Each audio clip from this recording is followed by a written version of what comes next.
Hi மக்களே, welcome to our channel. இன்றைக்கி நம்ம ஒரு சூப்பரான வீடியோ தாங்க பார்க்க போகிறோம். ரீசெண்டாக நம்ம சென்னையில் மயிலாப்பூரில் நடந்த அவல் விகடன் இருக்குல்ல, அவங்க வழங்கிய சமையல் சூப்பர் ஸ்டார் நிகழ்ச்சியில் தாங்க நான் பார்ட்டிசிபேட் பண்ணியிருந்தேன். அதுக்கு சீஃப் கெஸ்ட்டாக செஃப் தீனா சார் தாங்க வந்திருந்தாங்க. What a humble man. குத்து விளக்கெல்லாம் ஏற்றி வச்சு நிகழ்ச்சியை ஸ்டார்ட் பண்ணிட்டாங்க. கிட்டத்தட்ட 180லேருந்து ஒரு 200 பேர் வரைக்கும் வந்திருந்தாங்க. எல்லாருமே டிஃப்ரெண்ட்டாக சமைச்சு கொண்டு வந்தாங்க. என்னோடய ஃபுட்டு அவங்க டேஸ்ட் பண்ணி பார்த்துட்டாங்க. ஆனால் என்ன எல்லாமே ஸ்வீட்டுன்னு சொல்லிட்டாங்க. அப்படி இருக்கவே கூடாதாங்க. தயவு செஞ்சு நீங்களும் போட்டியில் கலந்துக்கிட்டிங்கன்னா இந்த மாதிரி எல்லாமே ஸ்வீட்டாக எடுத்துகிட்டு போகாதீங்க. நான் 2 காரமாவது எடுத்துகிட்டு போயிருக்கணுங்க. ஆனால் நான் எல்லாமே ஸ்வீட்டாக எடுத்துகிட்டு போயிட்டேன். அதனால தீனா சார் வந்து ஒரு காம்படிஷன் வரும்போது எல்லாமே ஸ்வீட்டாக இருக்கக்கூடாதுமா, கொஞ்சம் காரம் புளிப்பு எல்லாமே இருக்கணும் அப்படின்னு சொல்லிட்டாங்க. அதுக்கப்புறம் மக்கள்லாம் டிஷ்ஷை பார்த்துட்டு அவங்க வந்து சாப்பிட்டு பார்த்தாங்க. பாருங்கள், சாப்பிட்டு பார்த்துட்டு எல்லாருமே சூப்பராக இருக்குன்னு பாசிட்டிவ் கமெண்ட்ஸ் தாங்க கொடுத்தாங்க. உண்மையாகவே ஸ்வீட்டு வேறு லெவலில் இருந்ததுங்க. எனக்கு ரைட் சைடில் வசந்தி ஆண்டின்னு ஒருத்தவங்க உட்காந்துருந்தாங்க. அவங்களும் எல்லாமே சாப்பிட்டு பார்த்துட்டு சூப்பராக இருக்குன்னு சொன்னாங்க. லெஃப்ட்டில் மகதின்னு ஒரு பாப்பா உட்காந்துருந்தாங்க. அவளும் சாப்பிட்டு பார்த்துட்டு எல்லாமே சூப்பராக இருக்குன்னு சொன்னான். அந்த மாதிரி டிஷ்ஷை பார்த்துட்டு நிறைய பேர் வந்துட்டாங்க எங்கள் டேபிளுக்கு. எல்லாருமே சாப்பிட்டு பார்த்துட்டு சூப்பராக இருக்குன்னு சொன்னாங்க. அங்கே நான் போய் நிறையா பல விஷயம் கற்றுக்கிட்டேங்க. ஒரு குக்கிங் காம்படிஷன்னா இப்படி தான் இருக்கும். இப்படி தான் வந்து டெக்கரேட் பண்ணுவாங்க. எல்லாருமே வெஜிடபிள்ஸை வச்சு டெக்கரேட் பண்ணுறது, ஃப்ரூட்ஸை வச்சு டெக்கரேட் பண்ணுறதுன்னு சொல்லி ரொம்ப அழகாக பண்ணாங்க. நீட்டாக இருந்தது. தீனா சார் கூட எல்லா டிஷ்ஷுமேங்க நிறைய இருக்குன்னு யோசிக்கவே இல்லை. எல்லாத்தையுமே டேஸ்ட் பண்ணார். என்னோட எல்லா டிஷ்ஷுமே நான் ஒவ்வொரு வீடியோவாக அப்லோட் பண்ணுறேன். நீங்களும் இந்த போட்டியில் கலந்துக்கிட்டிங்கன்னா நீங்கள் வந்து இந்த நிறைய எடுத்துகிட்டு போங்க. அதாவது ஒரு கான்செப்ட் வச்சு எடுத்துகிட்டு போங்க. ஒரு சார்ட் எழுதி எடுத்துகிட்டு போங்க. நல்லா நீட்டாக பண்ணுங்கள். ஃபஸ்ட்டு வந்து அவங்க ப்ரெசன்டேஷன் தாங்க பார்ப்பாங்க. ப்ரெசன்டேஷன் நீட்டாக இருந்தால் தான் அவங்களுக்கு வந்து ஃபஸ்ட்டு அதுக்கும் தனியாக மார்க் உண்டுங்க. ப்ரெசன்டேஷனுக்கு மார்க்கு, டேஸ்ட்டுக்கு மார்க்கு. இன்னொன்று நான் என்ன தீனா சார்கிட்டேருந்து கற்றுக்கிட்டேன்னா, அவங்க மோஸ்ட்லி ஹெல்த்தியை பற்றி தாங்க பார்க்குறாங்க.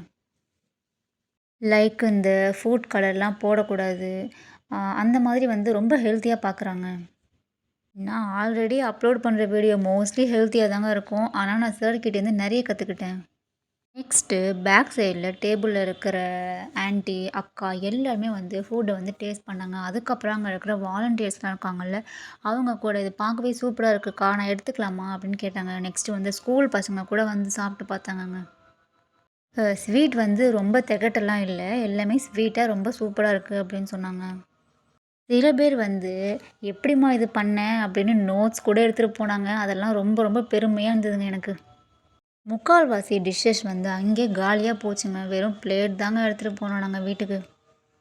ஐ திங்க் வர சாட்டர்டே சண்டே வந்து காஞ்சிபுரத்தில் நடக்குதுன்னு நினைக்கிறேங்க. காஞ்சிபுரத்தில் இருக்கிற மக்கள்லாம் வந்து இந்த வீடியோ பார்க்குறீங்கன்னா கண்டிப்பாக வந்து நல்லா நீட்டாக எடுத்துகிட்டு போங்க. அதுக்கப்புறம் வந்து ஹெல்த்தியை பேஸ் பண்ணி எடுத்துகிட்டு போங்க. நான் வந்து இங்கே நிறைய பார்த்தது என்னென்னா, சிறுதானியம் இருக்குல்ல, அதை வச்சு டிஃப்ரெண்ட்டாக செஞ்சாங்கங்க.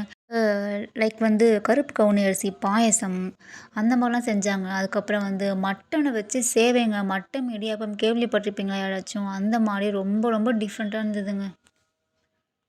இதில் ஒரு 3 பேர் அவங்க டைரெக்டாகவே சென்னையில் நடக்கிற ஃபைனலுக்கு அவங்க அனுப்பிச்சிட்டாங்கங்க. அவ்வளோ சூப்பராக இருந்தது, டிஃப்ரெண்ட்டாக இருந்தது, டேஸ்ட்டாக இருந்தது, ஹெல்த்தியாகவும் இருந்ததுங்க. அதில் ஒன்று தான் ஐ திங்க் அந்த மட்டன் இடியாப்பம்னு நினைக்கிறேன். நான்வெஜ் ரெசிபி நல்லா செஞ்சுருந்தாங்க. பார்க்கவே சூப்பராக இருந்துச்சு ப்ரெசன்டேஷன். அவங்க எல்லாருக்கும் சாப்பிட்டு வயிறு ஃபுல்லாச்சான்னு எனக்கு தெரியாது. ஆனால் எனக்கு அதை பார்த்தே மனசு ஃபுல்லாகிடுச்சுங்க. அந்த டே ஃபுல்லாக எனக்கு ரொம்ப ஹாப்பியாக இருந்ததுங்க. நான் நிறைய விஷயம் கற்றுக்கிட்டேன். நீங்களும் கண்டிப்பாக கலந்துக்கோங்க. அட்லீஸ்ட் ஜெயிக்கலனா கூட நீங்கள் நிறைய எக்ஸ்பீரியன்ஸ் வந்து உங்களுக்கு கிடைக்குங்க.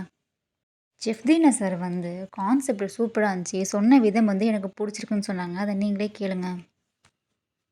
காரம், புளிப்பு, இனிப்பு, துவர்ப்பு எல்லாமே இருந்தால் தான் அதை வந்து கன்சிடர் பண்ண முடியும்னு சொல்கிறேன். ஆனால் அவங்க சொல்கிற விதம் ரொம்ப நல்லா இருக்குது. தேங்க்யூ. அவ்வளோதாங்க. அந்த டே ஃபுல்லாக கம்ப்ளீட் ஆகிடுச்சு. வரும்போது நாங்கள் ரோஸ் மில்க் குடிச்சிட்டு வீட்டுக்கு வந்துட்டோம். யாராவது இந்த மாதிரி குக்கிங் காம்படிஷனில் கலந்துருந்தீங்கன்னா உங்களோட எக்ஸ்பீரியன்ஸை கீழே கமெண்ட் பாக்ஸில் கமெண்ட் பண்ணுங்கள். லைக் பண்ணுங்கள், ஷேர் பண்ணுங்கள். மறக்காமல் நம்ம சேனலை சப்ஸ்கிரைப் பண்ணிவிடுங்க. நாளைக்கு சூப்பரான வீடியோவில் பார்க்கலாம். டாடா, பாய்.